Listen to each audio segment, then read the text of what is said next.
That's some fine piano playing and singing there. Yeah. That was Amy Sky, I guess, on vocals, Glenn. Yes, and, Amy Sky, and that's Steve Hunter, one of our session players. Tickling the Ivories. Tickling the Ivories, yes. Yeah. Fabulous player, and really glad that he's done a lot of session work for us, and also has done a few live events for our company. Well, we can get into about how all that happens because we got Nathan Verleg here from Find Away Studios, right, Nathan? Yeah, from Find Away Studios. So great to have you here on Thank the you. show today. And Thank you. I guess you're the you're the engineer? Is that it? I'm one of the engineers. Yeah, I'm one of Okay. the engineers. Great. So well, let's talk about first of all, I guess, how you got into engineering and how you got to meet Glenn and get involved with Find Away. It's a funny story actually. Like I'm from Europe. I'm from Amsterdam.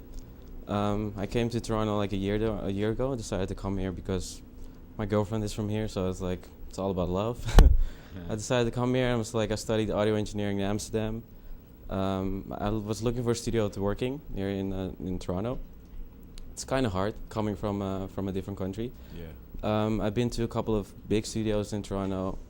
Finally, I sent Glenn an email, and he emailed me back with the answer like, "Come meet me if you really say the stuff that you really do, how you are." And I was like, "Oh, that's nice." But I came there for an interview, and he liked the stuff that I did, that I produced, and he hired me as one of his engineers.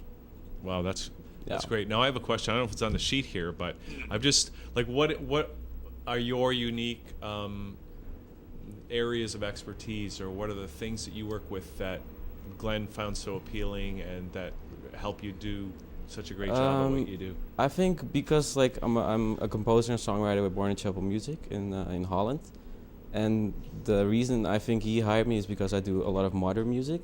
Mm-hmm. And a lot of people these days do a lot of dance music, a lot of R&B, a lot of hip-hop. Glenn wasn't really familiar with that genre of music, so I think that's my strongest point, to be able to do a lot of modern music as well. So you were involved in those genres. Had the expertise to bring to the production of it, right? Yeah. And I'd like to correct, I am familiar with the music. I know, but it's not really, I don't produce a dance track because it's not my thing. I mean, every producer has their own niche, and that is why. But I'll tell you why that I hired you, because it was your passion for music, and it was a deeper reason for doing the engineering. That's why any engineer is with my company, because we all have a vision of music kind of transforming our lives. And even though it might be a project that's about a love song, it's about getting that that best take on the tape, but it also is about the message as well. Yeah. We're putting out. We try and do that. And I saw that in you right away. We had a good talk, and I could see that, and and I saw you were talented, so I like talent. What is the difference? I mean, I don't know if this is on the sheet either, Glenn, but we'll get on to all this stuff. Go right off the sheet. That's fine. What is the difference with producing a dance track or a hip-hop track from regular rock music? Usually because dance music is a lot of electronic, where rock you use like a lot of electric guitars, like the real instruments. And with dance music these days, it's all about using samples within your program, and just the feeling is totally different. Like where rock has a lot of dynamics, dance music is really like straight, like has to be on the tempo. It's really like the modern music, like.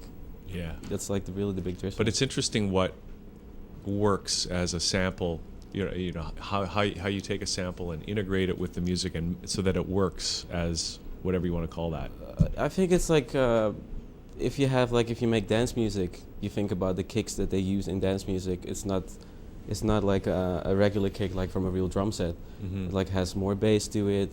Like all samples come from the real instruments, of course, but they're all like edited and tweaked. And basically it's, when I create a song, if it's dance music, I listen to different sort of music that's out now and try to use or a similar kick, or try to be in the same range of the instruments that they use. Mm-hmm. Because it's basically being with Born in Chapel Music, it's all about making hits, and all the stuff that's on the radio now, they want to have like similar things to it. Of course, I put in my own creativity and make something totally different from it, but we use the same elements that every dance song uses, and that's like a hard kick, a nice bass, a nice groove. Where in rock, it's usually, you know, the whole drum set that brings the song together. Mm-hmm. So it has a different approach, a different feel. Mm-hmm. Now we've got a couple tunes that you've done. One of them we did together, just a quick demo. Mm-hmm. Maybe it would be a good idea to talk about that demo that you and I did together. It's a pretty simple one, but then I thought we could play another one and you could talk about it as well. But maybe we can just talk about You're Amazing. That's a song that I wrote for a dear friend of mine. Actually, I'll tell the story. His name's John Leach, and he was a very close personal friend and a wonderful man. He died in November, and he was a real important person in my life. And his whole life was about living in tune with the environment, about writing poetry and changing the world. And I wrote that song for him. And it was interesting because I know we didn't have a lot of time, and we were busy doing other things, and recorded the vocals, I think, in like 5 hours, and then we threw the drums. And then I played it at the funeral, and it was really good. But maybe you can talk about just that process, because I think there's a lot of people out there that don't really realize how things are programmed. They probably maybe think that the bass that I played was a real bass, and, you know, maybe you could give them an idea. Well, basically now, because of all the technology that's out now, if you talk about, like, bro, I'm born in 86, so like I'm only 24, but I know a lot about the analog stuff they used to do, and now everything is digital. A bass guitar in a program like Logic that we use at the studio as well. A bass guitar in a software bass guitar sounds almost like a real bass guitar. It has the same dynamics, it has the same plug when you play it on the keys, it has the same feeling to it. So we did that to make it, like, because we have 5 hours, we did it in 5 hours, basically, and it sounded so real. And basically with the technology now, you can use just the software, the program, and if you want to lay some extra guitars in there, you can do that like after the session. But basically all the things that technology now makes it easier to the drums that we added in the program and everything that we did. And I imagine you can choose from any number of synth bass sounds. Like you could have it sounding like a real bass or like a synth bass, and then tweak it any way you want. Create a custom sound. And that's basically how it's all, like, it's all about tweaking. Yeah. And the drums too, like you can make it sound like real drums, right? Yeah. You know, well, they are real drums. They're samples of real drums. Yeah. So you get perfect drumming. Glenn is an awesome drummer on the keys. I've taken drum lessons, but I'm not a good drummer. So I thought maybe we could play a tune of his, and we can talk about it, because I thought it would be a really good way of people understanding the whole process. What are we going to play first? So we're just going to do like a little bit of it? Yeah, we're going to do a little track. The song's called What If I Told You, and it's you wrote it for Chrisette Michel, right? Yeah, it's an artist from the States. To correct, like, I wrote it with my team where I'm signed with. Yes, sorry. We're called Mixed Music, and we created the song. It was a pitching for Warner Chappell Music, and the demo singer is called Jay Magis, and he did an amazing job singing on the demo. Yeah, very fine singing. And, okay. So I thought we'd listen to 45 seconds of it or something, and then we'll talk about it. So let's do that right now.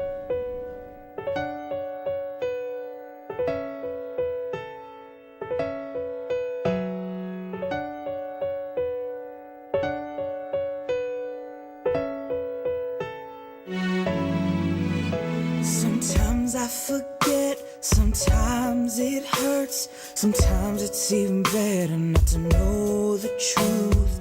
Wish I could tell you how I feel, wish I had the courage, but I just can't reveal. It may not be the truth, but at least I'm with you. It might break you down, trying to protect you, not to throw this away, when it would all end with what I should told you.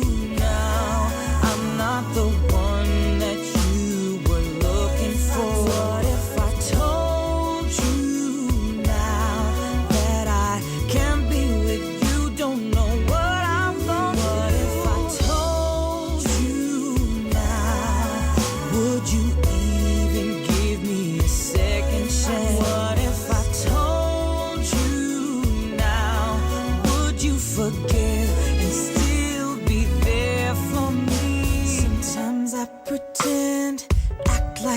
friend. The curtain is closing, now this could be the end. Sometimes the video fade too. Hello. That was our professional broadcasting. Okay, that's so that's a little bit of what If I Told You, and Nathan, you were heavily involved in that track, right? Yeah, like I played the piano parts. I did the drum programming. My other friend in my team, he did some other musical instruments in there. Yeah. I wrote it together, and basically it's sung by. The funny thing is, I didn't record it or produce it at Glenn's Find Away Studios. No. It's all done here in Toronto in my basement in the room where I'm staying. Yeah.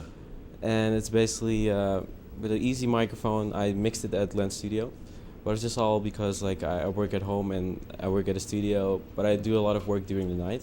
Because coming from Amsterdam is like a 6 hours difference, so I'm always awake during the night. So everything is basically done at home. And the great thing about having a studio at Glen, working at Glen Studio, is like having the capability to do a great mix there and just work from home. So mixing is important. Yeah, and the mastering. Most important. Mix master. Yeah. It's and we also, depending on the project, I mean, we record it at the studio, but I mean, a lot of the engineers that work for me, they freelance too. Like you have other things, projects that you do, but it's great that we can work together and come together on different projects. Another engineer who isn't able to be here is Greg Kolchinsky, who's one of our engineers as well, and he's mixing a soundtrack for a movie right now. And he told me a little bit about it. It's the movie on the Gypsy Holocaust. It's got Robbie Botos as playing piano, and actually he composed the music for it. So Greg won't be watching this, but maybe he can watch at 11 o'clock. Well, we're gonna play. We're giving him a plug, anyways. I don't know if we're gonna play any of his tracks later, but yes, we will. I'm interested in finding about the studio itself. Like what? Sure. Kind of paint us a picture of what people can expect when they walk in, and why they would want to use Find a Way versus other studios, and some of the tools, the technology and stuff that you guys use. Okay. Well, why don't you start, Nathan? Well, coming from a school where we did everything with the big SSL consoles and everything that for people it's like a mixing desk, very famous. Seeing Glenn's studio for me was like my home studio. It had like a great atmosphere, and the feeling that it gave to me was like being back home, feeling comfortable enough, not being scared of like seeing a huge mixing desk. Like for a lot of people, for a lot of artists, seeing in like a huge studio, it's like, oh, what's going on here? It's like a little bit too much. Yeah. With Glenn, it's more approachable. It's really personal. He does a great job in guiding the artists and the people, the clients that come there. And it's just a great way to do some quality, top quality recording. Mm-hmm. Yeah. No. I guess like our studio is, we have all the same kind of gear that you'd expect to find at a Phase 1. We just don't have 30 API pre's, or well, I don't think Phase 1 has that, but we have very, very good mic pre's, very, very good. They're all top of the line, but it's not even necessary for a smaller artist. But I mean, we've done choirs, so we can get the equipment in. The quality's there. I think one of the things is it's in a home. It's been renovated, so the main floor is the recording studio. You got lots of light. It's a really quiet, peaceful residential area. You can go, there's a park down the street. And I think that's why people like it. I think they also like it because of the people. I think it's very important to choose people that clients are going to feel comfortable with. For sure. I think the process is so important. I think process is underrated in almost everything. Yeah. But, for recording in particular, if everybody is just feeling the vibe of the space, of the people, and it's relaxed and they don't feel pressured, or that they're working with people that are going to look, be negative with their ideas and stuff like that. Very, very, and there's some people in the industry that are, that way. They're a little jaded, and, and I'm very careful to pick the session players that I know, because sometimes, you get the odd person that's doing a demo. They might not be that experienced. They, might want the keyboard player to play a part that's rather simple, and but they're all very cool about that, and just work in a very collaborative way.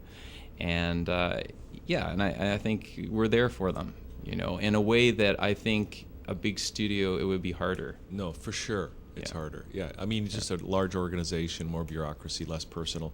Kind of like what we're talking about with Toronto Dollars, right? You want to be able to deal with people, not with bureaucracies, right? Right. Yeah. Right. And I think the focus is making sure that they feel really, really comfortable. It's a very professionally run studio. I mean, we have a very high standard. But at the same time, it creates an environment where they're supported. We don't. I've had clients come in, for example, that have recorded at other studios. They've played me the tracks that they've done. They've spent thousands, sometimes over tens of thousands of dollars. I remember one lady in particular, and I couldn't even make out a word that she said in the recording, and I could just see the engineer snickering in the back while she recorded all of this and spent all this money. I don't know if it wasn't her money, it might have been parents' money, but still it was a waste of money all the same. And I in the best possible way that I could, I told her that I couldn't make out her words and that I would, really suggest that she work on her voice and do that. But it floored me that no one did that. They just did that. Took the money. It was just unusable. Yeah. And that's not right. No. You got to respect a person, no matter what level of musicianship they're at. They need to be respected, and they need to be given all the information so they can make a good choice on their recording. And I think that's what we offer, and that's what the kind of person Nathan is. That's the kind of person that Greg is. They're down-to-earth people, and they have a strong set of ethics.